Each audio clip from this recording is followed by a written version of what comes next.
on 8 out of 10 Cats, Morning Glory, Johnny Vaughn. First Lady of Sport, Gabby Logan. And their team captain, Sean Locke. And facing them tonight, Britain's Golden Girl, Denise Lewis. The Right Reverend, John Bishop. And their team captain, Jason Manford. Now, welcome your host, Jimmy Carr. Hello and welcome to the 8 out of 10 Cats Sports Special, a show about survey statistics and this week, sport. Did you know, for example, there are 336 dimples on a regulation golf ball, which is why they're so adorable. The biggest participation sport in the world is fishing. Of course, a lot of the participants are fish, and they're not happy about it. Chinese gymnast Lu Li is the smallest person ever to compete in the Olympic Games. Lu Li was just 4 foot 3 inches tall. Wowee, was the second smallest.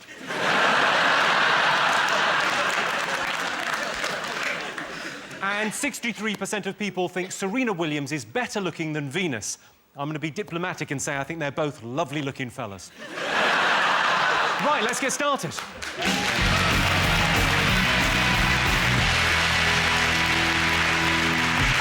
What are you talking about? That's the name of our first round. We've teamed up with a leading polling organisation and they've given the British public a list of 50 memorable sporting moments. It's our panellists' job to guess the British public's top 5 most memorable sporting moments. Jason, your team first. We won the World Cup. That's got to be it. Yeah, that's right. The one thing that we remember was 1966 and the golden-haired boy Bobby Moore lifting that cup. I like the way that it's lifted alongside 2 world wars. Like it's sort of equal importance. But it's lucky we won it. Can you imagine that song? Like, 2 world wars and a couple of semi-finals. England 1966. So I'm not old enough to remember it. Gabby, what was it like?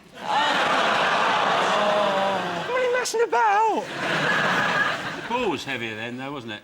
It's light now, the ball. It moves around, you have skill to control it. The ball in '66 was like basically kicking a suitcase around. It was, it's really heavy. You probably needed a wheelbarrow to get it over the line. So the very fact they got it up the Germans' end was quite an achievement.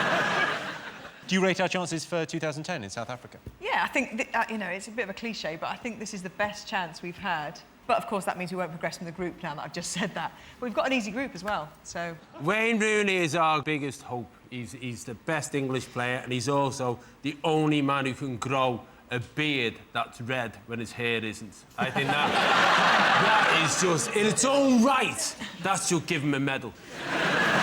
He looks like he could grow it in about 4 minutes. Oh, definitely. He just goes, I fancy a beard.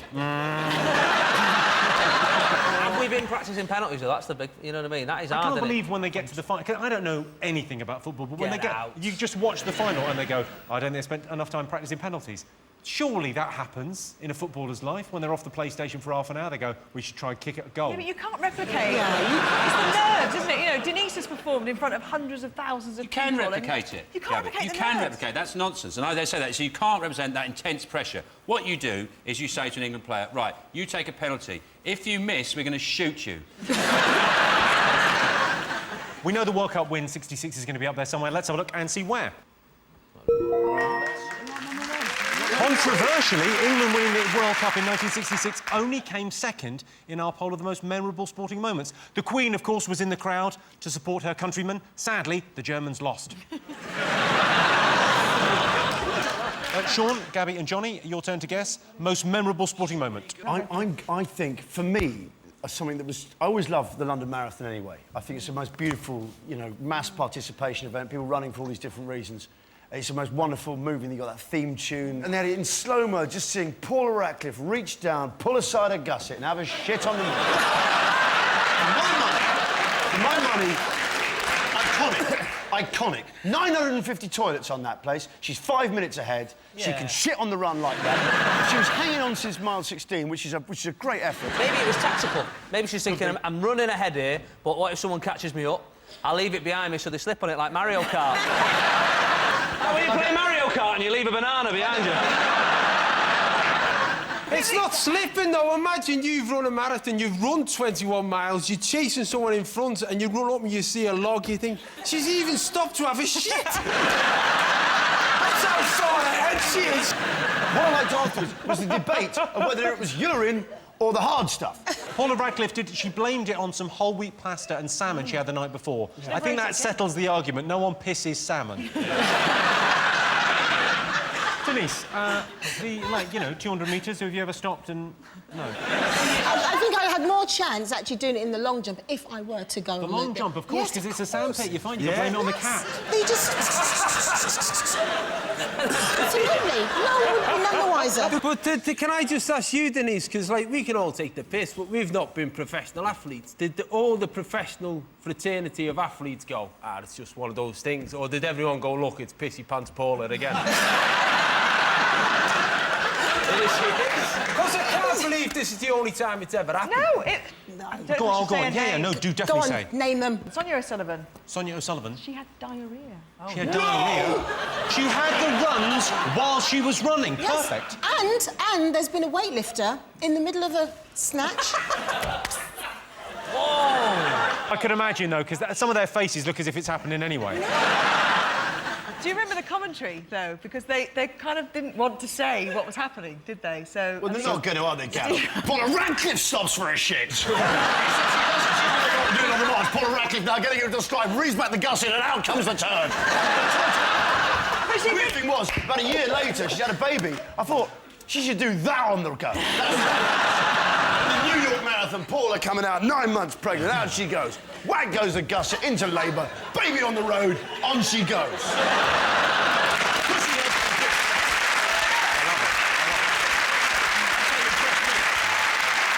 I can tell you it's not on our list, but during the 2005 London Marathon, Paula Radcliffe stopped by the side of the road to relieve herself. After 22 miles, she hit the wall and the gutter and splashed the inside of her leg.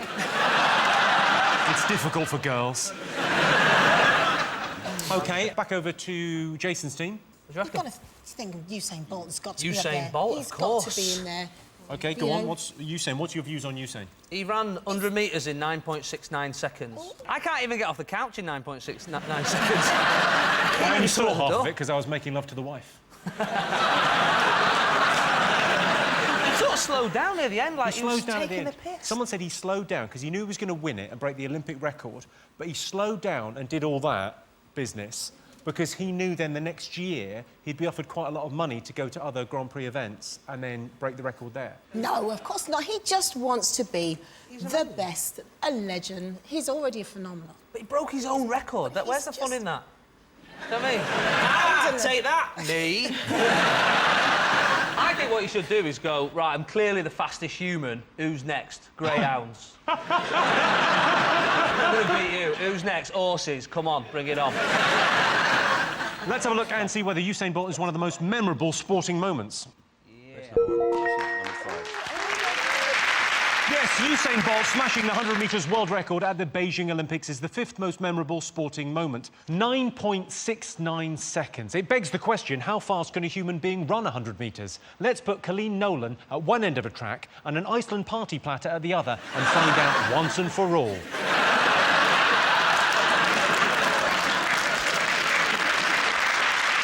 Sean, Johnny and Gabby, what else have the nation been talking about? We're going to go, I think, a slightly different route, shall we, Sean? Yes, go on, Gabby. Yeah, You're well, it's sport, coming up to the Winter Olympics in Vancouver, and Torvill and Dean, possibly the greatest Winter Olympic moment for Great Britain and ever. also strictly ice dance, whatever that crap is. That's got people interested in ice skating again. They've been showing a... They think about it. Yes. It's in their head. They're very lucky. Most ice skaters, you can be the best in the world at ice skating. There's no money in it. You can be the world champion, but in 6 months' time, you'll be going backwards at the NEC in a goofy costume like that guy. There's no money in it at all. And I don't understand why there's no sponsorship. You've noticed they never have sponsorship on their costumes. And I think it'd be good if they had it on their gusset. You know when they lift them up? And you lift it up, on the gusset it just said, like, Subway.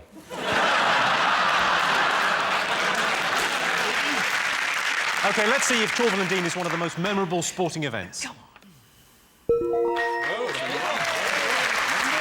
Yes, incredibly, Torvill and Dean is the nation's most memorable sporting event. It's surprising, but it was watched by 24 million people. I'm not knocking ice dancing. I just think if it's going to be Olympic sport, we should also include ballroom dancing, teabagging and bin finger. Fingers on buzzers, 2 more things to get. OK, Sean. Is it where Colchester got that draw with Liverpool, Ronnie Radford. in the Freight Rover Trophy in '83, and there was 60 minutes left on the clock, and they managed to pull one back, and that was fine. They managed to hold on right to the very end of the game. Is it when Mike Tyson he took a bite out of Evander Holyfield's ear? Yeah. I think that would be top actually, because that was the most shocking thing I've ever seen in. I interviewed Evander Holyfield, and he said, and he said that he had no idea. What? He said, What are you saying?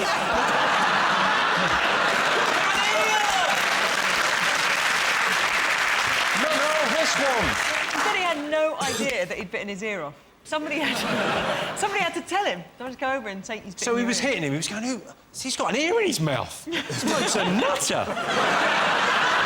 Did you read that? Like, a bloke paid 30 grand for the ear, for the piece of ear, right? Oh, no. It's weird, that, isn't it? He paid 30 grand as, like, sporting memorabilia, and in his thing he said, well, it's only like people collect baseball cards. You're like, yeah, but because they're not human flesh. And it's not as if you can swap it with someone, can you? Here, I'll swap you that for Gordon Banks' eye. Do you think that's... John, do you think Paula Radcliffe's turd is in the same museum? There's loads of stuff of Tyson on YouTube, if you have a little look. And his interviews, he says some proper mental things. Like, at one point, he said, I'm going to eat Lennox Lewis's kids. Yes. Right? What are you on about? And Lennox Lewis just went, no, I've got any kids. Well, that's not what you say. You know, you're supposed to say stuff in the pre-match, a warm-up to a fight to get people excited. And Muhammad Ali was really good at it. You know, like, I'm going to float like a butterfly, sting like a bee. I'm going to eat your kids, is what you shout while you're being thrown out of a pub. Come on here, I'll eat your kids! Where's the station? Let's have a look and see whether Tyson Holyfield is one of the most memorable sporting moments. Yes, in 1997, Mike Tyson was disqualified after biting Evander Holyfield's ear. That bite was probably foreplay. I'm confident if the bell hadn't rung, he'd have bummed him. OK, fingers on buzzers, 1 more thing to get. What's another memorable sporting moment? Was it Thierry Henry? Thierry Henry handballed the ball to knock the Irish out. I mean, they'd not done enough anyway, to be fair. But he... No, it's that thing that everyone was, like, appalled by it, you know, and they're like, oh, he's cheated and they should replay it. You're like, well, hold on. We're going to start going back through matches that were supposed to replay because of cheating. There was a game in 1986, South Manchester District, OK, under-10s league, and we got knocked out because the referee was the striker's dad. All right, that's all I'm saying. But at least he admitted it. I mean, what would you have done if he'd gone up to Could the... not admit it, I saw it! The favourite post story was that there was Irish fans in Ireland, right, who were so angry that they vandalised Henry Hoovers. Lenny Henry started getting hate mail, not because of his name is Henry, because he's married to Dawn French. I can tell you it's not in our top 5, but last year there was uproar when France knocked Ireland out of the World Cup qualifiers thanks to a blatant handball by Thierry Henry. After Ireland were denied the chance to play in South Africa, questions were asked in the Irish Parliament, the best answer to which was the bottom bit of Africa.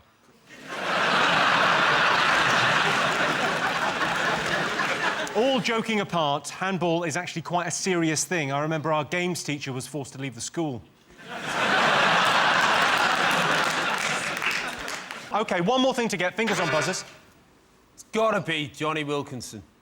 Got to be winning the World Cup, the Rugby World Cup. In fact, see that? A ripple of applause for a game that most of us do not understand. It was brilliant. He kicked the ball over the bar. He became a sporting icon. I mean, I support Liverpool. We've got loads of people who can kick a ball over the bar.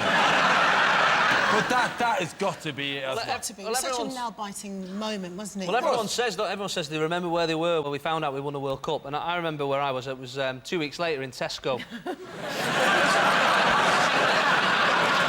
I just told me. on the pitch. You were on the Yeah, pitch? we had to pitch. Do you play for them?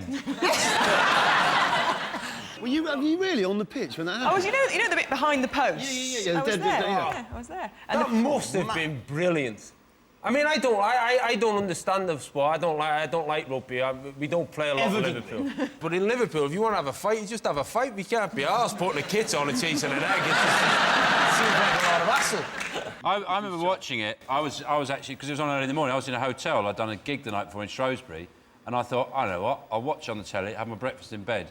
And when we won, I went a bit crazy. I had another cup of tea and a second croissant. And I thought, good on you, boys.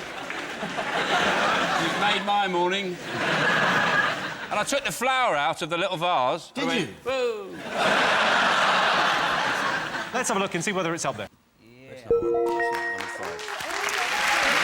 Yes, the third most memorable moment is Johnny Wilkinson scoring the winning points in the final moments of the 2003 Rugby World Cup. It's important to remember that rugby union isn't the same as rugby league, unless you're comparing how little of a shit I give about either, in which case they're identical. At the end of that round, Sean, Gabby and Johnny have 2 points. Jason, Denise and John have 3 points. Welcome back to the 8 out of 10 Cats Sports Special. Our next round is Pick of the Polls. Sean, Johnny and Gabby, your turn first. What do you like the look of? Fans. Fans, please. The fans, Fans, OK? please. You've chosen the sports fans. Here's a clip to illustrate the question. We are the Diamonds. We come from Glasgow. We're here to play football. Out of our way. With the Diamond side, we come from Glasgow town. And when we're hitting the field, we're never messing around. We're gonna move the ball, we're gonna pass and rush. And if you get in the way, you're gonna feel the crush. The truth can hurt, and the truth is me. We're the baddest team that's ever been seen. We can't be stopped when we start to play. Talk about the Diamonds, what do we say? The Diamonds.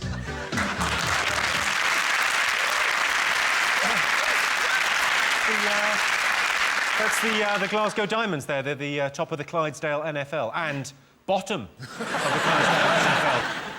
OK, your related question is, 11% of sports fans would allow their sporting idol to sleep with their partner, true or false? My sporting idol's a man. I don't want him to sleep with my husband. Oh, come on, treat yourself. Who's your sporting idol?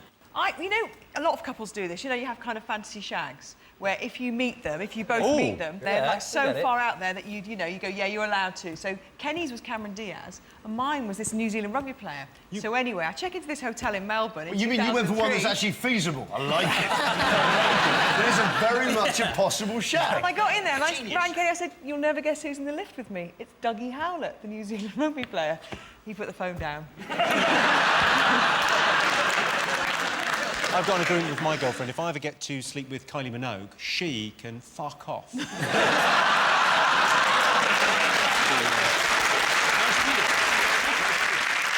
11% of sports fans would allow their sporting idol to sleep with their partner. Who's your sporting idol? Bob Nudd. I'd let Bob Nudd. I'd let Bob Nudd, the angler. You'd let your wife I'd let him sleep. sleep with my wife.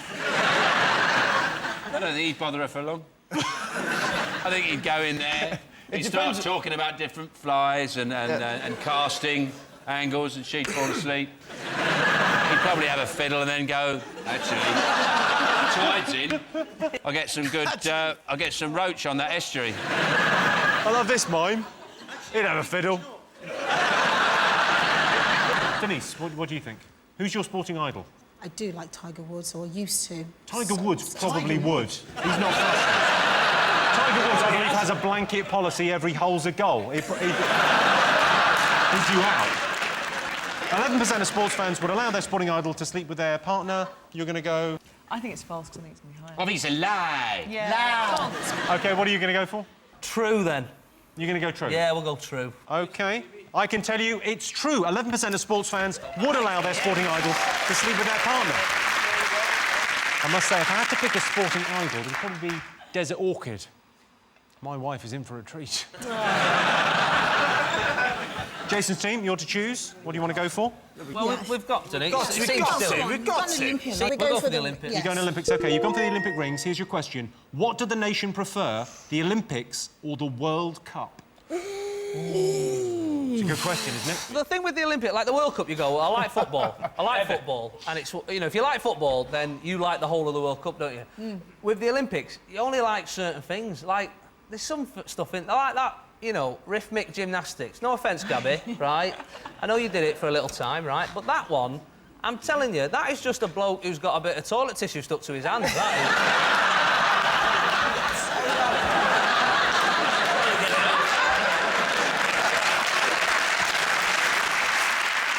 The other thing that gets me about the Olympics is that they give away a bronze medal for third. Like, there's gold, yeah? Valuable. Oh, yeah, gold, yeah, gold, lovely. Valuable. Silver, valuable. Bronze, if you had some lying around the house, a thief wouldn't even bother nicking it. Have you got any bronze? I have. No. Someone comes just going to go, I love we got my a Olympic bronze medalist medal. coming in today. No one cares. You may as well, if you're going to give them a bronze medal, you may as well let them hold a toaster. When they have the Olympics over in the East End, yeah? When they have the van load of medals being shipped over, believe me, they're not going to have to protect the bronze medals from the local hoodies. Worthless. Worthless. You've obviously not seen any of those cash for bronze adverts on the telly. OK, what are you going to go for? What do the nation prefer, the Olympics or the World Cup? Sean? World Cup. World Cup. OK, you're going World Cup. What are you going to go for? No, I think we've got to go for Olympics. Let's just go for it. Because even if it's wrong, it's right. Yeah. But it will be wrong. I can tell you that 57% of the nation prefer the Olympics to the World Cup. Hey. A lot of planning is going into the 2012 Olympics. Sadly, most of it by Al-Qaeda. So at the end of that round, it's 2 points for Sean's team and 5 points to Jason's team. And the winner is the name of our final round. Here's your first one. What is the poshest sport? Quidditch. Because it's not only posh, like, played by posh people, it's expensive as well. Those, like, flying sweeping brushes and that, they're like 45 quid second-hand, you know what I mean? And who wants a second-hand one? You know someone's died on it, so... Poshest sport? Gotta be the equine sports, dressage. Oh. Dressage. Who did dressage at school? Who did it? I mean, we keep on saying we've got... Exactly. Who went to school and the teacher turned around and said, listen, kids, got PE on Wednesday. Don't forget your pony. Dressage. If you don't bring your pony, you got to do it in your vest and knickers. Like that. Yeah, what happened? Is that the one where they just walk around showing off that they've got an horse? They got a horse that can dance. They've got a horse that can dance. It's like sort of quite... It's like, Do you know, it's like that, but with a horse. It's called...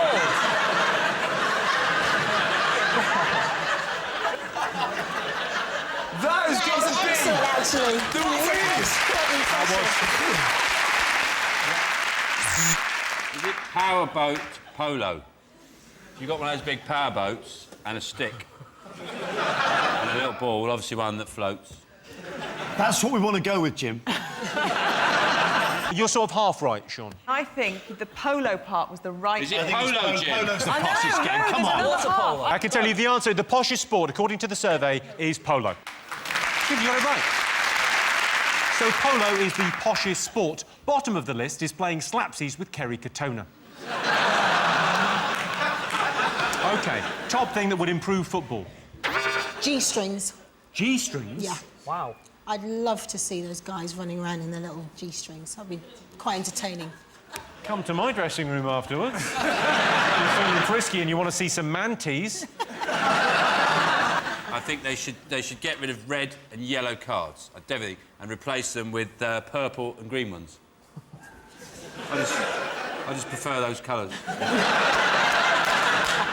Most of the managers are Scottish, and when Scottish people say purple, it's quite funny, isn't it? They go, purple. Alex Fergus, I'm furious about that purple.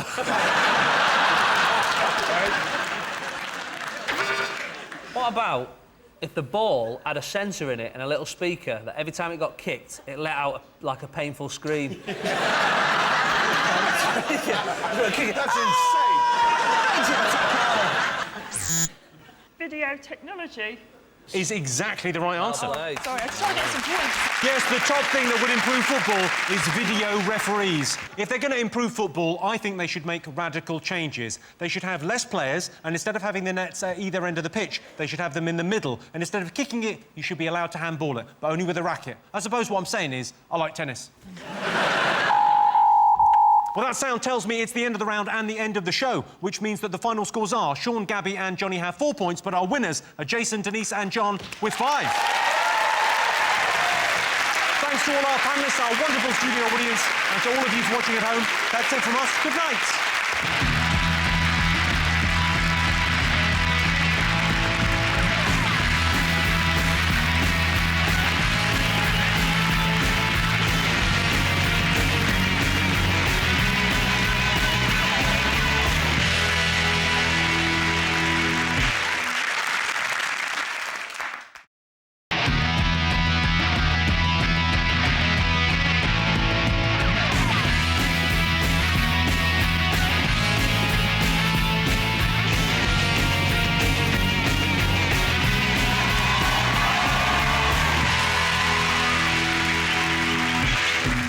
Tonight on 8 out of 10 Cats, Best of the Baldwins, Stephen Baldwin. Northern Rock, Alan Cochran. And their team captain, Sean Locke. And facing them tonight, Love Changes Everything, Michael Ball. No Kidding, Jody Kidd. And their team captain, Jason Manford. Now, welcome your host, Jimmy Carr. Hello and welcome to 8 out of 10 Cats, a show about opinion polls, surveys and statistics. Did you know, for example, 27% of UK adults have taken illegal drugs? I took some illegal drugs once. It was just paracetamol, but I nicked them from Boots. 1% of British women have paid for sex. I charge £1 a minute. And let me tell you, ladies, after a night with me, you'd be lucky to get any change at all out of that £2 coin. 55% of parents say that childhood is now over by 11, which is when the pubs close and Uncle Terry gets home.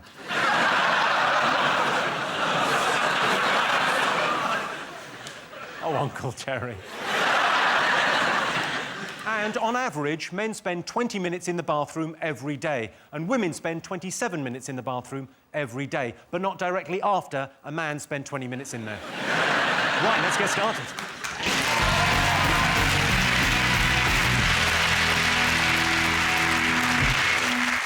What are you talking about? That's the name of our first round. We've teamed up with a leading polling organisation and they've asked the British nation what stories they've been discussing this week. It's our panellists' job to guess the British public's top 5 most popular talking points. Sean, your team to go first. What do you think the nation have been talking about this week? The recession is over. We've got a growth this week was revealed of 0.1%, which means the economy's growing it's growing about as fast as my toenails. That's how fast. I'd like to see that graph in The Independent. 0.1%. If I hadn't have bought that big bottle of Coke... And that's what brought us out of recession? I think it's that, and the fact that Susan Boyle had her back waxed. 6 men working round the clock. Stevedores going... I think, has anyone celebrated the end of the recession? I bought a Kit Kat that day. I heard 0.1, I went, I'm having a Kit Kat. I didn't even want one. 4 fingers as well, not 2 like I would have in a recession. I just thought I'm going to live large now that we're back. Stephen, you're kind of a US film star. You live in Hollywood, don't you, most of the time? Has the recession affected you at all? He was in Big Brother, of course it has.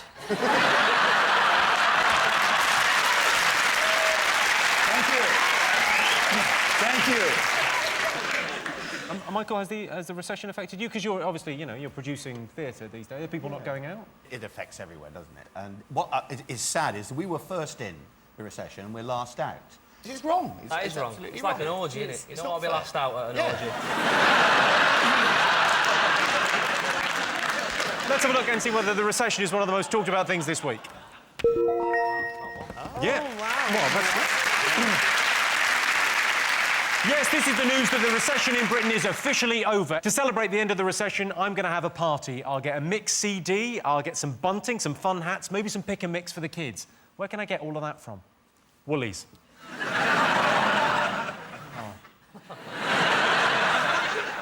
OK, Jason, Jodie and Michael, what else have the nation been talking about this week?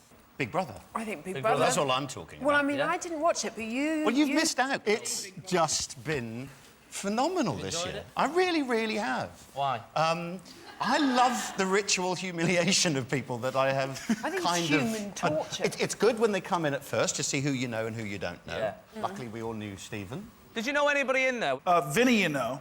Vinny doesn't give you a choice about that.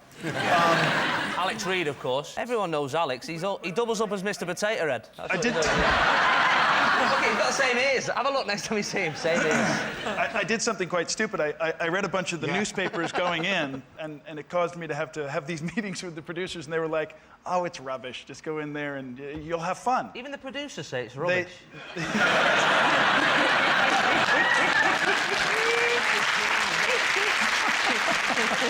Who was your favourite? You really liked Nikki, didn't you? Yeah. That Nicola T. That little angel. Can I ask that? Because you know you had a real go at her, and you were wrong. They edit the program. I watched the whole thing. They edit the program. No, that bit had a beginning, middle, and end. So what happened in the bit that we didn't see then? He was right and everyone else was wrong. We're guessing. Something happened where we were in the kitchen and Nicola said to me, oh, I should have thought about this little thing that transpired between us before you went in to nominate. Okay. And I said, don't worry, you're safe. And it was just a very off-the-cuff kind of joke. But Big Brother stepped in, and that evening they took everybody's food away that night. Such selective memory. I can't. Vinnie Jones said he spent £400 on a pair of socks. Yeah, that was a big story this week. That's the only thing I know about it. 400 quid for a pair of socks. They never got to that price. Like 8 quid once, I think. I thought, whoa, hold on a minute. Have you never been to £400 land? 400 quid. What was your best experience in there? There was this one particular time when Stephanie Beacham read the most erotic part of the Bible, which is the Song of Songs. Yes, the most erotic part of the Bible. Right. That's the bit I go to if I'm feeling lonely. Yeah. That's why they put it in the drawer of the hotel. In case you haven't got money for that channel, you can go, hang on, Song of Songs.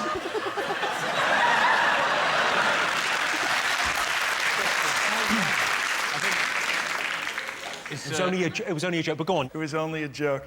I have a feeling you're going to be saying that again sometime.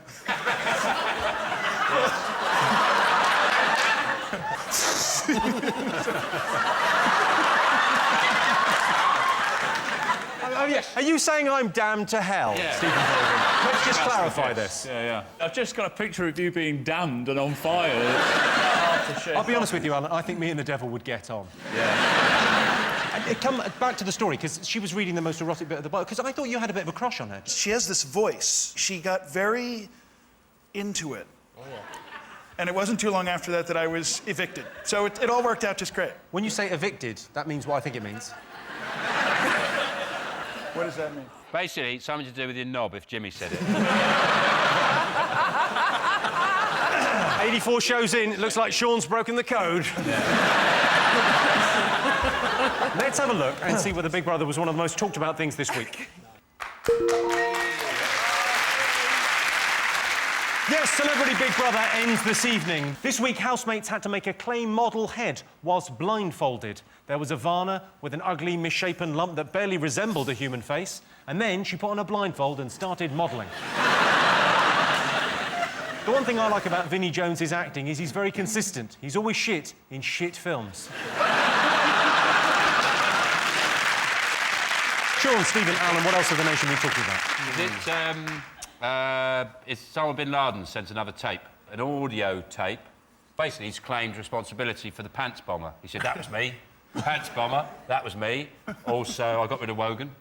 I think one of the reasons he's got so much anger towards the world is he was given such a terrible middle name.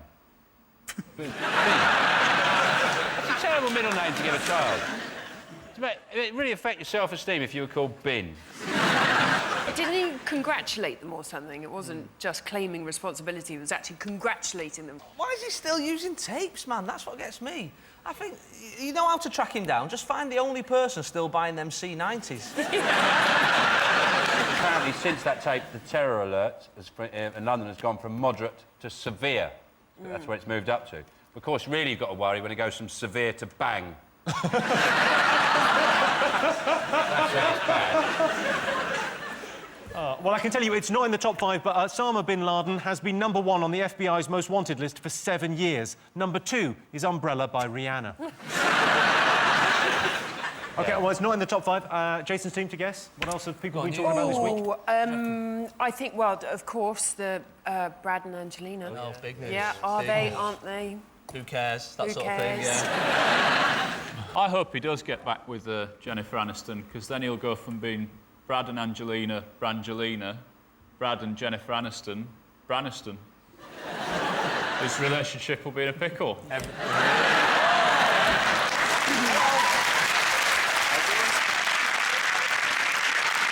Stephen, you live in Hollywood, right? Do you know either of these two? I've met Brad a long time ago. He's quite tall. Right.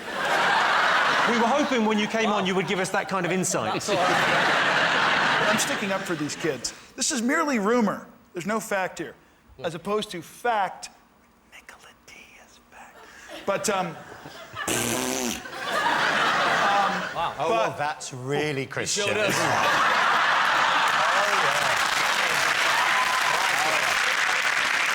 But what I can't figure out is they're talking about splitting up and they're saying that Brad's gonna maybe move into the house next door.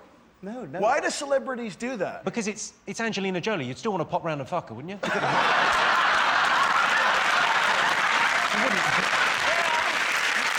He's bought a bachelor pad with a cave. That's right, yeah. It just goes to show estate agents can con you into anything, can't they? Is that a massive hole? No, it's a cave and that. It's a... Tom Cruise has got one. I bet when he gets in there, Osama's there, mate. Shh, I'm making a tape.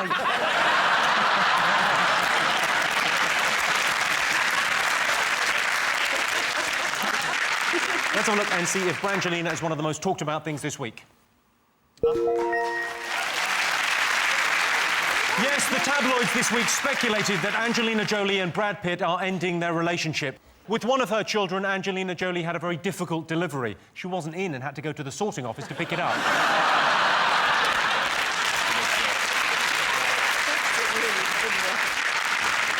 OK, Sean, Stephen and Alan, what else do you think the nation should be talking about? Is it the, which I very amusingly call it the iPad, because I'm quite a character.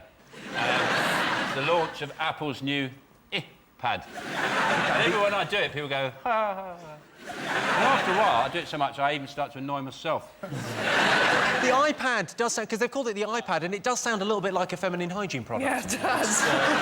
They're saying it's brilliant, aren't they? They're saying it's brilliant because you can read a book on it. 500 quid to read a book on it, right? Now, what happened to them other things that we had? Books. Remember them? The head of Apple launched it, that's Steve Jobs, and it looked like they'd shrunk him. Yeah.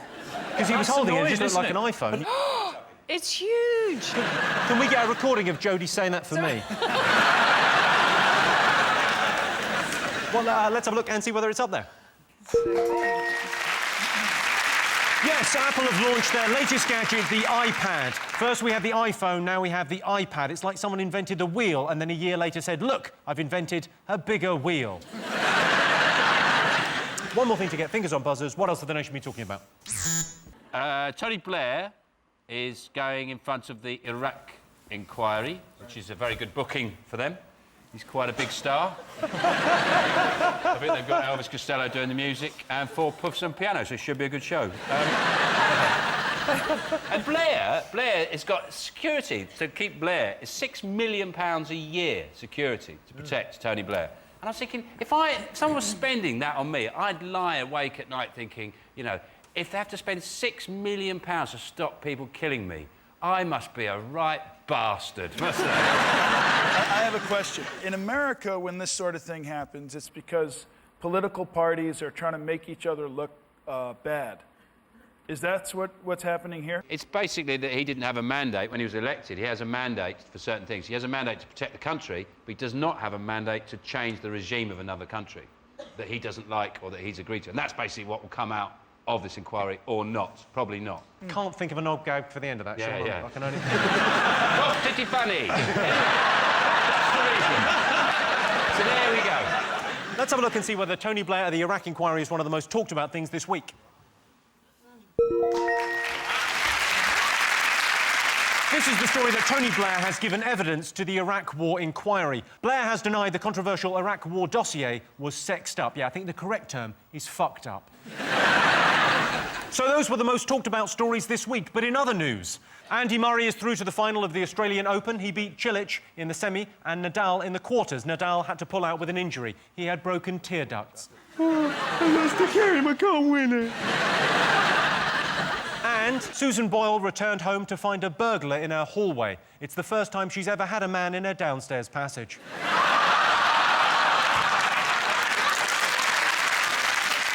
So at the end of that round, Sean, Stephen and Alan have 3 points. Jason, Michael and Jodie have 2 points. Our next round is called Pick of the Polls. Sean, Alan and Stephen, your turn first. What do you like the look of? I like the look of the kid with the fingers. OK, you've chosen the child. Here is a clip for you to watch. My name is Short. Hello and how do you do? I can say how happy I am here to be with you. I am a canny Mary and I live in Cooper 5. I'm not too old for sweeties, but I'm too young for a wife. Go on yourself. And I'm off for the Shinburn at the end of the year. I'm off for a bit of crack. The singing and the cheer, I'm awful shifty. But a man of 50, I'm not 50. Catch me if you can. My name is Dan, so I'm your man.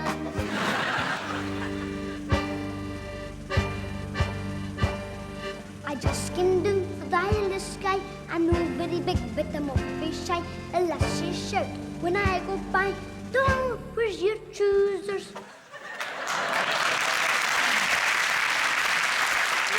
That was Frankie Boyle in 1986. So the question is, 23% of parents think their child has an extraordinary talent. An extraordinary talent. I don't know, what is an extraordinary talent? Well, you know, they think they're a fabulous singer, fabulous dancer, just talented. 2 of my kids can fly. And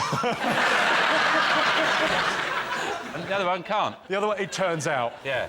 That so went I don't badly. let the other 2 fly. I say, you'll just upset the other one. whatever its name is. When he's out there, I go, go on, fly. He's coming back in. Get down.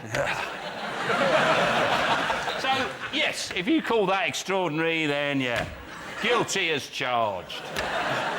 Jodie, what do you think? I think so. I think, you know, all parents love and adore their children. Mine are only 5 months old, so I don't really... One time I went to change a nappy and she sneezed and shit everywhere. That was quite funny. And he went... It was amazing. I went, oh, that was extraordinary. Just remember what my other kid can do. The other one, the one who can't fly, though, can do something quite extraordinary. What can he do, Sean? You know, he can walk on one hand, like that, on his fingers, like in cartoons. And I tell him, don't do that when the other 2 are in. But that's it. Can't read or write, either of them. 23% of parents think their child has an extraordinary talent, so you're going to go for true or false? Sean? True, yeah, let's go true. True. OK, you're going true. What are you going to go for? What do you I reckon? think false. False. False. Yeah, we'll go false then. False. You go false. I can tell you the answer is false. In fact, 42% of parents think their child has an extraordinary talent. I tell you who I think was a talented child. Do you remember little Michael Jackson from the Jackson 5? He was incredible, wasn't he? Whatever happened to him? Oh, right, OK. Did he? And then 40 million albums. And then? He did what? Yeah, everyone likes children. Oh, I see. But I could go and see him live? All right. Well, I better just kick on then. Over to Jason's team. What do you like the look of? Let's go with the theatre. Of course, our first love. OK, 51% of theatre-goers say what has ruined their theatre experience? Other people. Other people, the rest of the audience. I was doing a show once, and I'd literally just started, and I was doing a bit, and this woman came down the aisle and go, "Michael, I can't find my seat. My son's in it, and I can't find him anywhere." And I'm trying to carry on. "Excuse me, I don't know where I'm sitting, it's too dark." And I had to stop. And up goes the light, and the bloke who's obviously with his mum is going, "Dear God in heaven." And it's off and goes, put her in the seat, and then we had to carry on.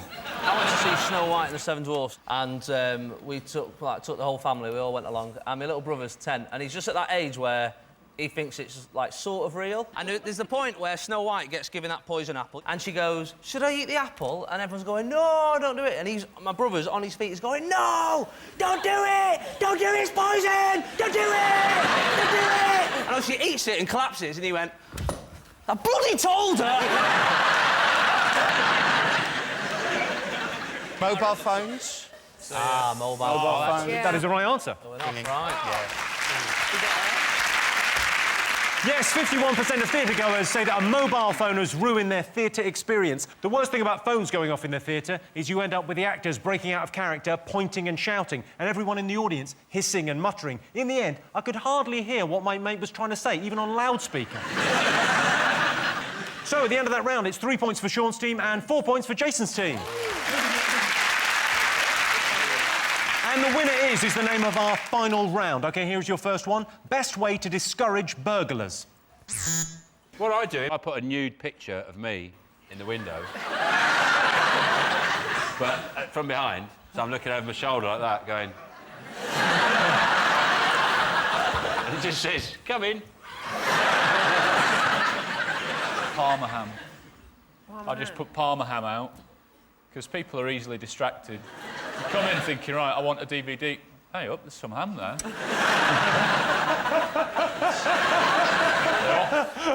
You could lace the Parma ham or something. Bit of mozzarella. A lot of burglars are junkies, aren't they? So what I think would be a good thing to do is fill your front garden full of gnomes dressed as policemen. They go, "Whoa, what's going on there?" That is a bit freaky, I'm not going in there. OK, best way to discourage burglars. A dog. That's a crazy answer. Yeah. Dog? That's mental. Beware of the dog sign is number 9 on our list. That only works for cat burglars, though. Beautiful. Good night, I'm sorry. Oh, no, we've had a call in from the 2 Ronnies. They want it back. What do you think the best way to... Create a burglar alarm? No, that's number 4. Alan Cochrane? Is it a mutt? Is number 1 a mutt? The best way to discourage burglars is a mutt. I don't know if you can say moat properly. I'm guessing that you're trying to say moat, but you're saying mert. Like a goldfish that's got learning difficulties. Shall I say it like you say it? Yeah. All right. Moat.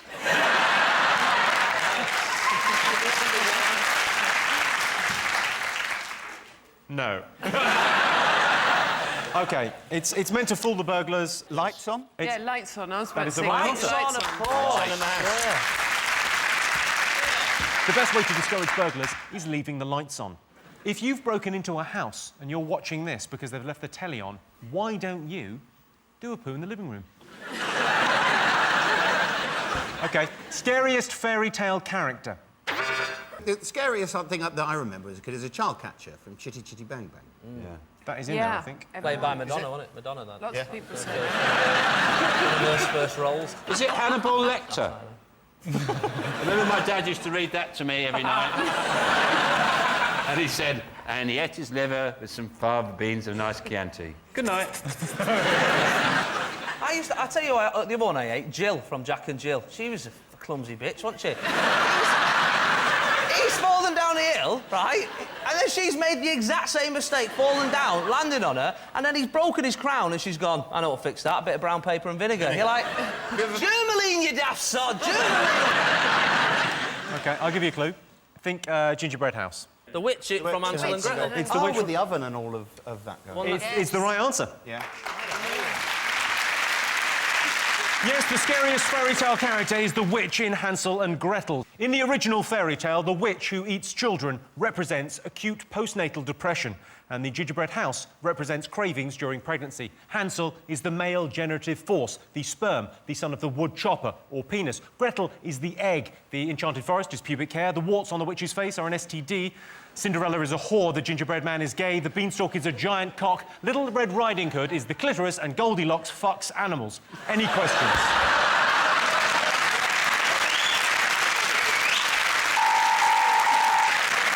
Well, that sound tells me it's the end of the round and the end of the show, which means the final scores are Sean, Stephen and Alan have 3 points, Jason, Michael and Jodie have 1. They've got 6 points. Thanks to all our panellists, our wonderful studio audience, and to all of you for watching at home. That's it from us. Good night.